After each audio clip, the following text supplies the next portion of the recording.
the heck you doing sitting down? Get your butt up and train. Good! Sir, please, I don't want to hurt you, man. I don't want to hurt you. Stop!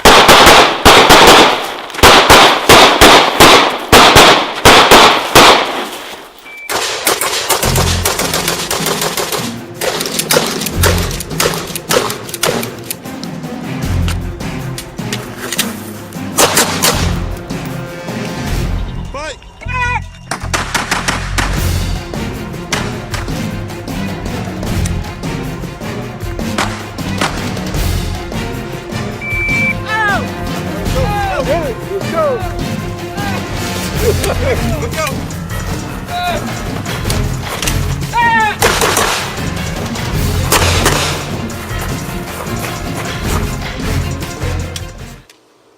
What's up, my YouTube people? Quick video. I had some thoughts and I got some thought-provoking statements on one of my videos today, and that really prompted this video. Something I think all you guys should be thinking about, and hopefully something that you will think about, because I think it's very necessary, especially in our gun community. Alright, not just police officers, security, bodyguards, all y'all people, but anybody who carries a gun for any reason. Alright, and the question I'm posing to you right now is, why do you carry your gun? Okay, and you may be saying, well, everybody talks about that. Why are you talking about this? Well, let me give you the reason. I had a guy come on my video today and post a comment about a drill that I've done. Obviously, he didn't see the unedited version of what I had done and the explanation as to why I had done the drill that I had done. So, therefore, he can only comment on what he thought he knew. Alright? Unfortunately, when you comment on things that you don't know the full background of, you kind of lose information, or you lose sight of what the end result could be and the benefits that you could have from the results. Alright, so here was his comment. He said, you moved too slow. He didn't understand that I had performed a double feed malfunction and fired upon the target after fixing the double feed malfunction with numb hands. Let me explain to you guys who've ever watched that video so you can understand what that drill is about, and then I'm going to move into what I want to talk about. Alright? When you put your hands in ice cold sub-freezing water, the first thing it does is it numbs your hands. Okay? For those smart people out there who train to fight the way that you will fight in a real gunfight, understand that the first thing that happens to you is that your hands become numb and you no longer have fingers, yet your hands are known to become what's called flippers. Alright, so basically everything doesn't move singularly, they become your whole hand movement. And this is why people attempt to train most folks out of the thumbing method for dropping the slide on your gun and little different finger techniques on your gun when you're actually in battle or training for battle, because when you do those things won't happen in combat, because you'll lose feeling in your hands and they become a whole hand instead of just singular 5 fingers. Alright, so that drill simulated becoming numb on the hands and forcing you to do things while your hands were numb, which is what I threw in there, which was fixing the double feed malfunction and getting back into the fight. Alright, so anyhow, getting past that, so his comment was, another comment was, well, I don't do that. I don't practice for gunfighting. I practice just for the purpose of you know, seeing my gun shoot. Alright? Basically, he's telling me that he owns a gun for the purpose of just going out and shooting it. Is that the real reality of a gun? Alright? Is that your true reality? Most likely not. Most people don't go out and buy guns just so they can have them sit around and shoot them. Okay? Now, if you really want to think about it, what were guns designed for? You go back to the history of guns, 14th century. Alright? Before I say it, I want to know who can tell me what the history of the gun, or firearm is, or the history of a handgun. Alright? If you know anything about it, it was 14th century China. Back in the 9th century, they developed the first known gunpowder, and from the 9th century, they went and put the two together, which was a singular tube that they put this gunpowder inside and cause an explosion from the front end. That was your first firearm. Why would somebody send an explosion through a singular piped projectile? It was to cause harm to somebody. It's for defensive purposes. Alright? When it all boils down to it, at the end of the day, your firearm is a defensive, ultimately has a defensive purpose. Alright?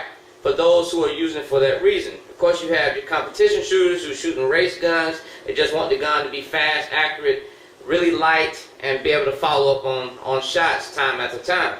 And then you have people in the military. Why, you know, your gun needs to be better, but again, it's for a defensive purposes. 9 times out of 10, your gun's purpose is a defensive purpose, which means what to you? That means that you need to start taking it as serious as you would be if you were drowning in a darn pool looking for oxygen. Alright? People get it all wrong when it comes down to the purpose of a handgun. Okay? The purpose of a handgun, when you get it, or your responsibility of that handgun, is not for it to sit under the bed, sit under the pillow, sit in a purse, sit in a pocket, alright, and wait for something to happen. Alright? Your job is to go out there, train properly, make sure that you get it down pat, so that if your day comes, you know how to utilize it.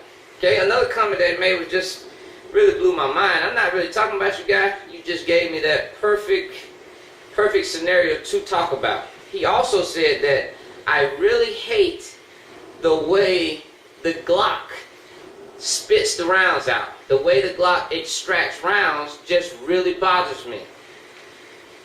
I'm blown by that. Okay? When have I ever been sitting on the range shooting my Glock, pow, and said, man, these bullets are coming straight back. I want them to fly to the right. A person that's concerned with little detail like that is not concerned on the proper things. Alright, your mindset is in the wrong place.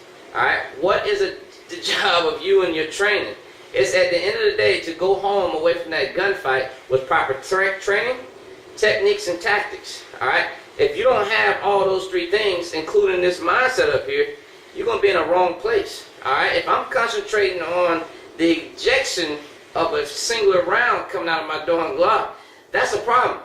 Okay, and I told him, and he said touche or something, but I told him, I'm sorry, but I don't think about those things in a gunfight. You know what matters to me in a gunfight? Number 1, I have a good gun. Number 2, that gun's going to work for me. And number 3, am I correct? Let me repeat that. Number 1, do I have a good gun? Is my gun combat ready? Is it combat effective? Meaning that can it fire every single time I squeeze the trigger? Yes, all guns are human made, some made by machine. But the question is, will it stand up to the test of time? Will it stand up in a gunfight? Number 2, can I get that gun to fire for me? That means what? First of all, I gotta know what I'm doing, and I gotta have good ammunition that's going to cycle that gun. If I put the wrong type of ammunition, I put the wrong type of accessory, if I put the wrong type of anything on that gun, it's not going to fire properly. Alright, and then number 3, my mindset. That means I have to go out and get proper training. Mr. Turner, what's proper training? Well, let's talk about it real quick, okay? Help you guys understand. It's the people like this right now looking at this loaded gun, pointing at this screen saying to themselves, Mr. Turner, why are you pointing a loaded gun at us? Okay, and you can look down the barrel and see that it's loaded. But your mindset is in the wrong place. I can't hurt you through this screen. But yet you're sitting at home right now complaining about how the gun was just pointed at you.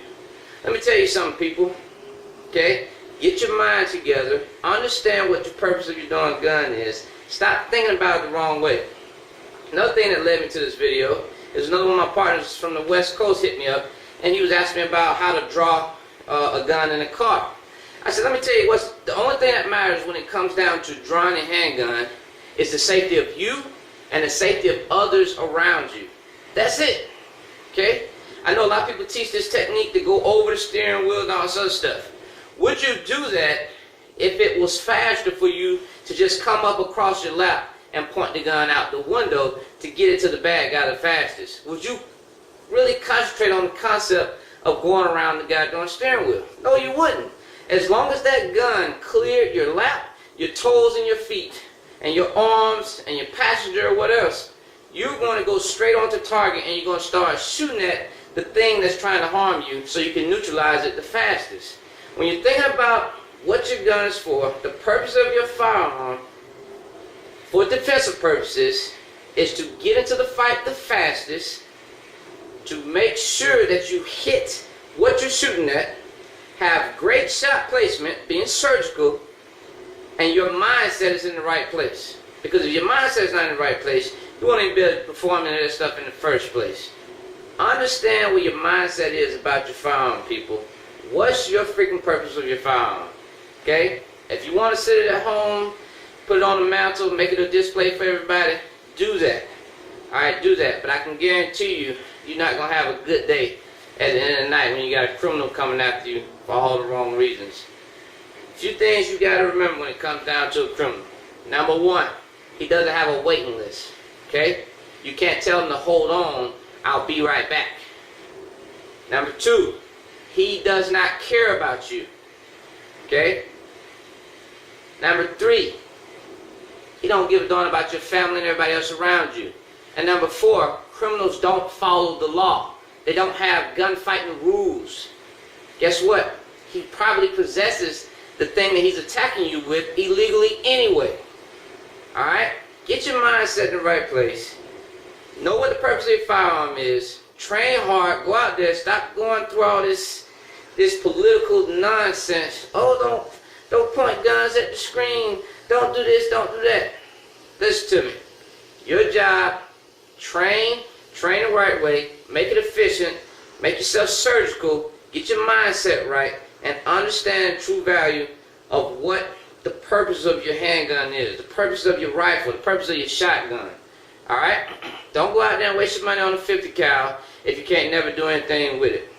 Okay? Don't go out there and waste your money on a North American Arms 22 5-shot Derringer, or probably two different names, but anyhow, you know what I'm talking about, a little 5-shot revolver, thinking that it's your go-to everyday carry gun.